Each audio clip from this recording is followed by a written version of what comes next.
నమస్తే, welcome to present news. నేను మీ journalist Anil. ముఖ్యంగా తెలంగాణ రాష్ట్ర రాజకీయాలు ఒక్కొక్క పార్టీకి ఒక్కొక్క రకంగా వారి యొక్క పోకడలు అయితే పోతున్న పరిస్థితి. బీఆర్ఎస్ విషయానికి వచ్చినట్లయితే కూడా కవితను నిజంగానే పార్టీ దూరం పెట్టిందా? అసలు ఏంటి, కవిత నిజంగా పార్టీ పెట్టబోతుందా? నిజంగానే తన యొక్క తండ్రి అన్న దూరం పెడుతున్నారనేటువంటి విషయాలు అయితే మనకు బహిరంగంగానే వినిపిస్తున్నాయి. ఆల్రెడీ ఇప్పటికే టీపీజీకేఎస్ గౌరవ అధ్యక్షురాలుగా ఉన్నటువంటి కవితను కూడా ఆ పోస్ట్ నుంచి వెళ్ళి తొలగించినట్లయితే మనకు వార్తలు వినిపిస్తున్నాయి. అసలు ఏంటి ఇక్కడ పరిస్థితి? సో చూద్దాం, చూసి ఎక్స్ప్లెయిన్ చేసే ప్రయత్నం చేద్దాం. పెరుగుతున్న దూరం, క్రమక్రమంగా పార్టీలో తగ్గుతున్న ప్రాధాన్యం, టీపీజీకేఎస్ గౌరవ అధ్యక్ష పదవి నుంచి తొలగింపు, ఇప్పటికే కార్యక్రమాలకు దూరంగా గులాబీ కేడర్, మల్లెన్న వ్యాఖ్యలపైన సరిగ్గా స్పందించని వైనం, పార్టీకి వ్యతిరేకంగా ఆర్డినెన్స్ను సమర్థించడంపై అసహనం, అధినేత కేసీఆర్ సైతం ఆగ్రహం, బీఆర్ఎస్ నుంచి కవితను వెళ్ళగొడతారని జోరుగా ప్రచారం. బీఆర్ఎస్ పార్టీ కవితకు చెక్ పెడుతున్నది. పార్టీలో ప్రాధాన్యత తగ్గిస్తున్నట్లు తాజాగా జరుగుతున్న పరిణామాలను చూస్తే అర్థం అవుతున్నది. ఇప్పటికే కవిత నిర్వహిస్తున్న కార్యక్రమాలకు పార్టీ కేడర్ దూరంగా ఉంటున్నది. మల్లన్న చేసిన వ్యాఖ్యలపై సైతం గులాబీ పార్టీ సైలెంట్గా ఉండిపోయింది. దీనికి తోడు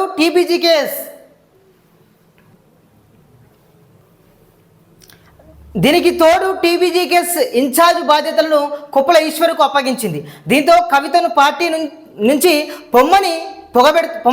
పొగబెడుతున్నారనేది కూడా ఇప్పుడు హాట్ టాపిక్ అయింది. మరోవైపు బీసీ రిజర్వేషన్లపై గవర్నర్ ఆర్డినెన్స్ను పార్టీ వ్యతిరేకిస్తుండగా కవిత సమర్థించడం కూడా దూరం పెరిగిందని కూడా స్పష్టమవుతున్నది. సపరేట్గా వెళ్తున్న కవిత, బీఆర్ఎస్ పార్టీలో కవిత కీలక నేత. తెలంగాణ ఉద్యమ సమయం నుంచి పార్టీకి అనుబంధంగా జాగృతి సంస్థను స్థాపించి కీలక భూమిక పోషించారు. ఈ మధ్య కాలంలో జాగృతిని యాక్టివ్ చేశారు, కార్యక్రమాల్లో స్పీడ్ పెంచారు. పార్టీ ఎమ్మెల్సీగా ఉన్నప్పటికీ బీఆర్ఎస్ కార్యక్రమాలు కాకుండా జాగృతి పైనే దృష్టి సారించింది. ఆ దిశగా ముందుకు సాగుతున్నారు. మరోవైపు బీఆర్ఎస్ పార్టీ చేస్తున్న తప్పిదాలను ఎత్తి చూపుతున్నారు. దేశ విదేశాలు జాగృతి కమిటీలతో పాటు ఈ ఏడాది మే 27న సింగరేణి జాగృతి సంస్థ ఆవిర్భావం చేపట్టారు. 11 సింగరేణి ఏరియాలకు కోఆర్డినేటర్లను సైతం నియమించారు. టీపీజీకేఎస్తో సమన్వయం చేసుకుంటూ సింగరేణి జాగృతి పనిచేస్తుందని ప్రకటించారు.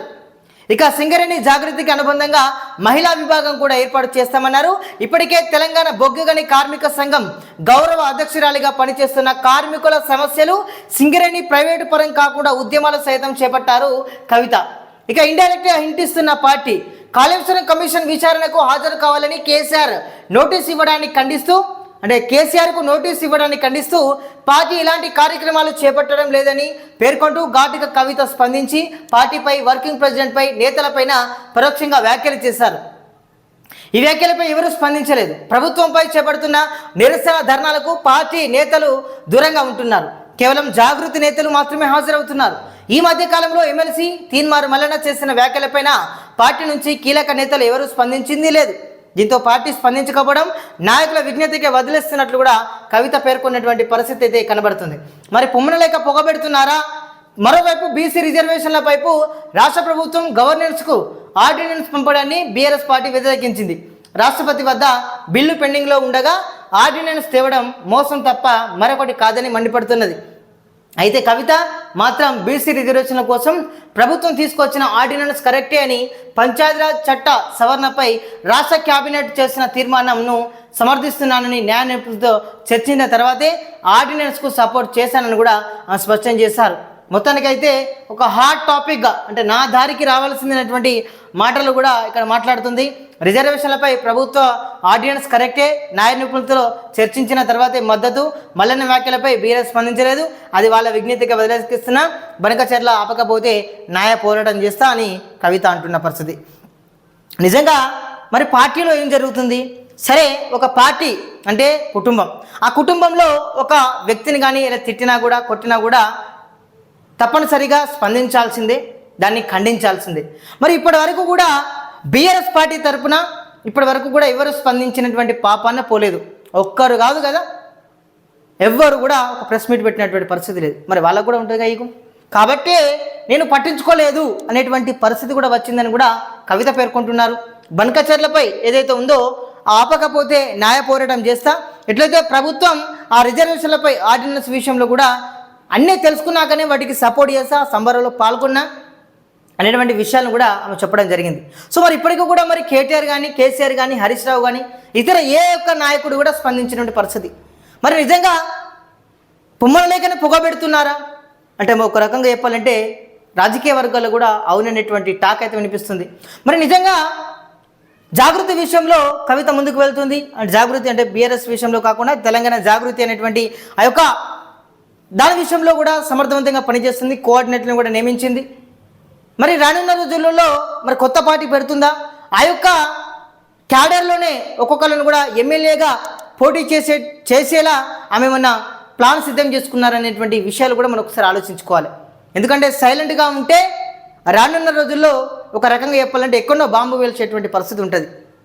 కాబట్టి కవిత సైలెంట్గా ఉన్నదంటే రానున్న రోజుల్లో అంటే ఎమ్మెల్యేగా ఎవరైనా నూతన యువకులకు కానీ ఎవరికైనా కూడా జాగృతి అంటేనే ఎక్కువగా యంగ్ పీపుల్స్ ఉంటారు. మరి వాళ్ళని రాజకీయ రంగంగా ఒక ముందు స్టెప్ వేయబోతున్నారనేటువంటి విషయాలు కూడా మనం వెలుగులోకి చూడాల్సిన పరిస్థితి అయితే ఉంటుంది. ఎందుకంటే కేసీఆర్ సైలెంట్గా ఉన్నాడంటే తప్పనిసరిగా ఈమె ఏదైనా ఒక పని చేసుకోవాల్సిందే. ఎందుకంటే నా కాలం మీద నేను నిలబడాలని ఒక ఉత్సాహం ఉంటే తప్పనిసరిగా ఈమె క్యాడర్ని పెంచుకుంటుంది. నిజంగా చెప్పాలంటే ఇప్పుడున్న క్యాడర్లోనైతే ఒక రకంగా చెప్పాలంటే మంచి క్యాడర్లో ఉన్నటువంటి వ్యక్తిగానైతే ఈమెకు పేరుంది. ఈమె ఏదైనా మామూలుగా సంఘటనకు అంటే ఏదైనా ఒక ప్రదేశానికి పోతే ఈమె వెనుక బొచ్చెడు మంది వస్తున్నారు. మేము కూడా ఒకసారి మొన్న ఇటీవలనే ఒక కార్యక్రమానికి వస్తే మేము వెళ్తే ఆ క్యాడర్లో చూసుకున్నట్లయితే కొన్ని వెహికల్స్ వచ్చాయి. ఆమె క్రేజ్ చూసుకున్నట్లయితే మరి అంతా ఇంత కాదు. అక్కడ ఒక ఎమ్మెల్యే కూడా ఆమె తర్వాతనే వచ్చిందంటే ఒకసారి అర్థం చేసుకోవాలి. ఆ ఎమ్మెల్యే కూడా ఈమె వచ్చి పోయినాక 10 నిమిషాలకు వచ్చిండు.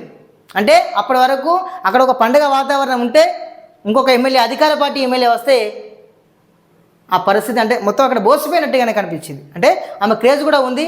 ఆ క్రేజ్ తోటే వీళ్ళంతా కూడా ఒక ట్రెండ్ స్టడీ అయిపోతున్నట్లు కూడా మనకైతే తెలుస్తూ ఉంది.